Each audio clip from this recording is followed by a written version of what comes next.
بسم اللہ الرحمن الرحیم۔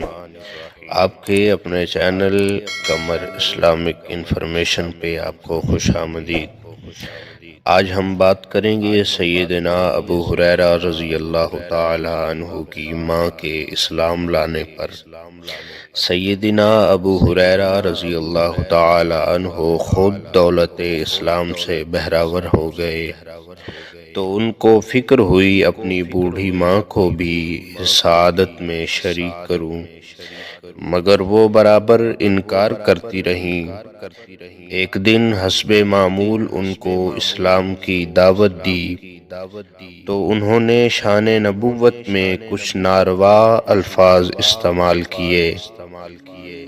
ابو ہریرہ رضی اللہ تعالی عنہ روتے ہوئے سرکار دو عالم صلی اللہ علیہ وآلہ وسلم کی خدمت میں حاضر ہوئے اور یہ واقعہ کر کے ماں کے اسلام لانے کے لیے طالب دعا ہوئے۔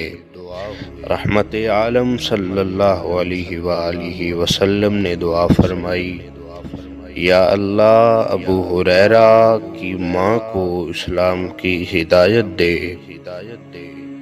واپس ہوئے تو دعا قبول ہو چکی تھی۔ والدہ اسلام قبول کرنے کے لیے نہا دھو کر تیار ہو رہی تھیں۔ جیسے ہی ابو ہریرہ رضی اللہ تعالی عنہ گھر پہنچے، ماں نے پڑھا، اشہد ان لا الہ الا اللہ و اشہد ان محمدا عبدہ و رسولہ۔